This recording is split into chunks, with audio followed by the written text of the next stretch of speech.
गर्ग संहिता के गोलोक खंड का 7वां अध्याय।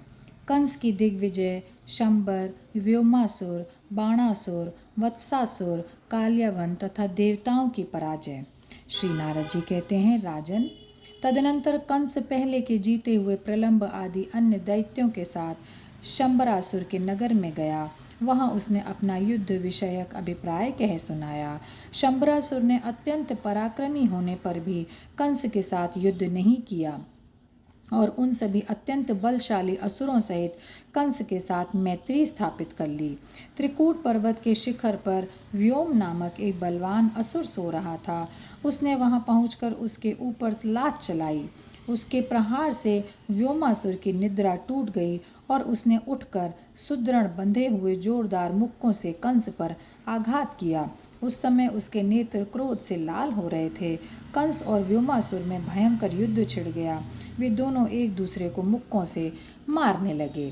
कंस के मुक्कों की मार से व्योमासुर अपनी शक्ति और उत्साह खो बैठा। उसको चक्कर आने लगा। यह देख कंस ने उसको अपना सेवक बना लिया। उसी समय मैं नारद वहाँ जहाँ पहुँचे। कंस ने मुझे प्रणाम किया और पूछा, हे देव, मेरी युद्ध विषयक आकांक्षा अभी पूरी नहीं हुई है। मुझे शीघ्र बताइए, अब मैं कहाँ किसके पास जाऊं? तब मैंने उससे कहा, तुम महाबली दैत्य बाणासुर के पास जाओ। मुझे तो युद्ध देखने का चाव रहता ही है। मेरी इस प्रकार की प्रेरणा से प्रेरित हो बाहुबल के मत से उन्मत्त रहने वाला कंस शोणितपुर गया। कंस की युद्ध विषयक प्रतिज्ञा को सुनकर महाबली बाणासुर अत्यंत कुपित हो उठा। उसने मेघ के समान गंभीर गर्जना करके पृथ्वी पर बड़े जोर से लात मारी। उसका वह पैर घुटने तक धरती में धंस गया और पाताल के निकट तक जा पहुंचा। ऐसा करके बाण ने कंस से कहा, पहले मेरे इस पैर को तो उठाओ। उसकी यह बात सुनकर मदोन्मत्त कंस ने दोनों हाथों से उसके पैर को उखाड़कर ऊपर कर दिया। उसका पराक्रम बड़ा प्रचंड था। जैसे हाथी गड़े हुए कठोर दंड या खंबे को अनायास ही उखाड़ लेता है, उसी प्रकार कंस ने बाणासुर के पैर को खींचकर ऊपर कर दिया। उसके पैर के उखड़ते ही पृथ्वी तल के लोक और सातों पाताल हिल उठे। अनेक पर्वत धाराशायी हो गए और सुदृढ़ दिग्गज भी अपने स्थान से विचलित हो उठे। अब बाणासुर को युद्ध के लिए उद्यत हुआ देख भगवान शंकर स्वयं वहां आ गए और सबको समझा बुझाकर युद्ध से रोक दिया। फिर उन्होंने बलिनंदन बाण से कहा, दैत्यराज, भगवान श्री कृष्ण को छोड़कर भूतल पर दूसरा कोई ऐसा वीर नहीं है जो युद्ध में इसे जीत सकेगा। परशुराम जी ने इसे ऐसा ही वर दिया है और अपना वैष्णव धनुष भी अर्पित कर दिया है। श्री नारद जी कहते हैं, राजन, यूं कहकर साक्षात महेश्वर शिव ने कंस और बाणासुर में तत्काल बड़ी शांति के साथ मनोरम सौहार्द स्थापित कर दिया। तदनंतर पश्चिम दिशा में महासुर वत्स का नाम सुनकर कंस वहां गया। उस दैत्यराज ने बछड़े का रूप धारण करके कंस के साथ युद्ध छेड़ दिया। कंस ने उसे बछड़े की पूंछ पकड़ ली और उसे पृथ्वी पर दे मारा। इसके बाद उसके निवास भूत पर्वत को अपने अधिकार में करके कंस ने म्लेच्छ देशों पर धावा कर लिया। मेरे मुख से महाबली दैत्य कंस के आक्रमण का समाचार सुनकर काल्यावन उसका सामना करने के लिए निकला। उसकी दाढ़ी मूछ का रंग लाल था और उसने हाथ में गदा ले रखी थी। कंस ने भी लाख भार लोहे की बनी हुई अपनी गदा लेकर यवनराज पर चलाई और सिंह के समान गर्जना की। उस समय कंस और काल्यावन में बड़ा भयानक गदा युद्ध हुआ। दोनों की गदाओं से आग की चिंगारियां बरस रही थीं। वे दोनों गदाएं परस्पर टकराकर चूर चूर हो गईं। तब कंस ने काल्यावन को पकड़कर उसे धरती पर दे मारा और पुनः उठाकर उसे पटक दिया। इस तरह उसने उस यवन को मृतक तुल्य बना दिया। यह देख काल्यावन की सेना कंस पर बाणों की वर्षा करने लगी। तब बलवान दैत्यराज कंस ने गदा की मार से उस सेना का कचूमर निकाल दिया। बहुत से हाथियों, घोड़ों, उत्तम रथों और वीरों को धराशायी करके गदा युद्ध करने वाला वीर कंस सम्रांगण में मेघ के समान गर्जना करने लगा। फिर तो सारे म्लेच्छ सैनिक रणभूमि छोड़कर भाग निकले। कंस बड़ा नीतिज्ञ था। उसने भयभीत होकर भागते हुए म्लेच्छों पर आघात नहीं किया। कंस के पैर ऊंचे थे, दोनों घुटने बड़े थे, जांघें खंभों के समान जान पड़ती थीं। उसका कटी प्रदेश पतला वक्ष स्थल किवाड़ों के समान चौड़ा और कंधे मोटे थे। उसका शरीर हष्ट पुष्ट, कद ऊंचा और भुजाएं विशाल थीं। नेत्र प्रफुल्ल कमल के समान प्रतीत होते थे। सिर के बाल बड़े बड़े थे। देह की कांति अरुण थी। उसके अंगों पर काले रंग का वस्त्र सुशोभित था।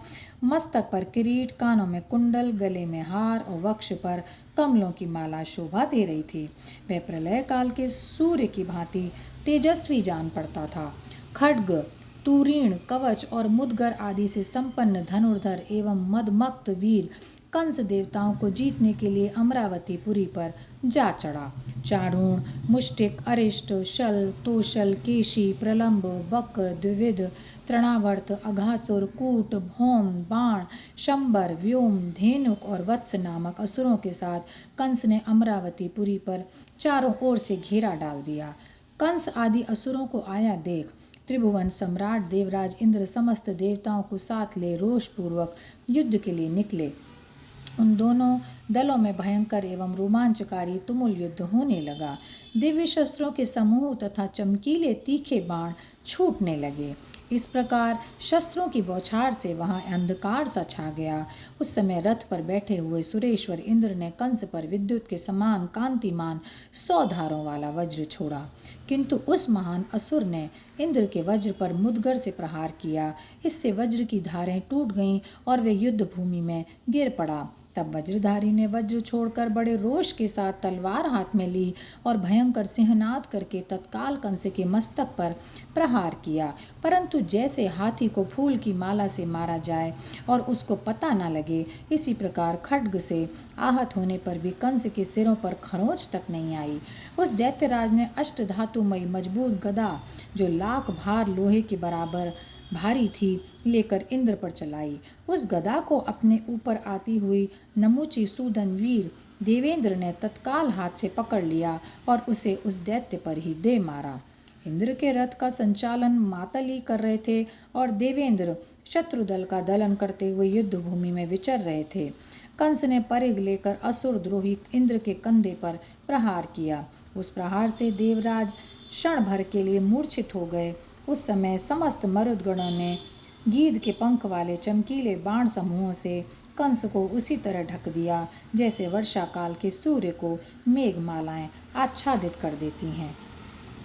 यह देखकर 1000 भुजाओं से युक्त बलवान वीर बाणासुर ने बारंबार धनुष की टंकार करते हुए अपने बाण समूहों से उन मरुदगणों को घायल करना आरंभ कर दिया। बाणासुर पर भी वसु, रुद्र, आदित्य तथा अन्यान्य देवता एवं रिभुगण चारों ओर से टूट पड़े और नाना प्रकार के शस्त्रों द्वारा उस पर उसी प्रकार प्रहार करने लगे जैसे हाथी पर्वत पर आघात करते हैं। इतने में ही प्रलंब आदि असुरों के साथ गर्जना करता हुआ भौमासुर आ पहुंचा। उसके उस भयानक सिंहनाद से देवता लोग मूर्छित होकर भूमि पर गिर पड़े। उस समय देवराज इंद्र शीघ्र ही उठ गए और लाल आंखें किए ऐरावत हाथी पर आरूढ़ हो उस मदमक्त गजराज को कंस की ओर उसे कुचल डालने के लिए प्रेरित करने लगे। अंकुश की मार से कुपित हुआ वह गजराज शत्रुओं को अपने पैरों से मार मार कर युद्ध भूमि में गिराने लगा। वह अपनी सूंड से निकले हुए फूतकारों से उनका मर्दन कर रहा था। झड़ते हुए मदजल तथा 4 दांतों वाले हिमालय के समान दुर्गम उस गजराज की लौह श्रृंखलाएं झंकार कर रही थीं तथा वह बार बार अपनी सूंड को घुमा रहा था। उसके गले में घंटे बंधे हुए थे। वह किणी जालता था, रत्नमय कंबल से मंडित था। गोरोचन, सिंदूर और कस्तूरी से उसके मुखमंडल पर पत्र रचना की गई थी। कंस ने निकट आने पर उस महान गजराज के ऊपर सुदृढ़ मुक्के से प्रहार किया। साथ ही उसने सम्रांगण में देवराज इंद्र पर भी दूसरे मुक्के का प्रहार किया। उसके मुक्के की मार खाकर इंद्र ऐरावत से दूर जा गिरे। ऐरावत भी धरती पर घुटने टेक कर व्याकुल हो गया। फिर तुरंत ही उठकर गजराज ने दैत्यराज कंस पर दांतों से आघात किया और उसे सूंड पर उठाकर लाख योजन दूर फेंक दिया। कंस का शरीर वज्र के समान सुदृढ़ था। वह उतनी दूर से गिरने पर भी घायल नहीं हुआ। उसने मन में किंचित व्याकुलता हुई, किंतु रोष से ओठ फड़फड़ाता अत्यंत जोश में भरकर वह पुनः युद्ध भूमि में जा पहुंचा। कंस ने नागराज ऐरावत को पकड़कर सम्रांगण में धराशायी कर दिया और उसकी सूंड मरोड़कर उसके दांतों को चूर चूर कर दिया। अब तो ऐरावत हाथी उस सम्रांगण से तत्काल भाग चला। वह बड़े बड़े वीरों को गिराता हुआ देवताओं की राजधानी अमरावतीपुरी में जा घुसा। तदनंतर दैत्यराज कंस ने वैष्णव धनुष पर प्रत्यंचा चढ़ाकर बाण समूहों तथा धनुष की टंकारों से देवताओं को खदेड़ना आरंभ कर दिया। कंस की मार पड़ने से देवताओं के होश उड़ गए और वे चारों दिशाओं से में भाग निकले। कुछ देवताओं ने रणभूमि में अपनी शिखाएं खोल दी और हम डरे हुए हैं, हमें ना मारो, इस प्रकार कहने लगे। कुछ लोग हाथ जोड़कर अत्यंत दीन की भांति खड़े हो गए और अस्त्र शस्त्र नीचे डालकर उन्होंने अपने अधोवस्त्र की लांग भी खोल डाली। कुछ लोग अत्यंत व्याकुल हो युद्ध स्थल में राजा कंस के सम्मुख खड़े होने तक का साहस न कर सके। इस प्रकार देवताओं को भगा हुआ देख वहां के छत्र युक्त सिंहासन को साथ लेकर नरेश्वर कंस समस्त दैत्यों के साथ अपनी राजधानी मथुरा को लौट आया। और यहीं पर यह अध्याय समाप्त होता है। जय श्री कृष्णा, जय श्री कृष्णा, जय श्री कृष्णा।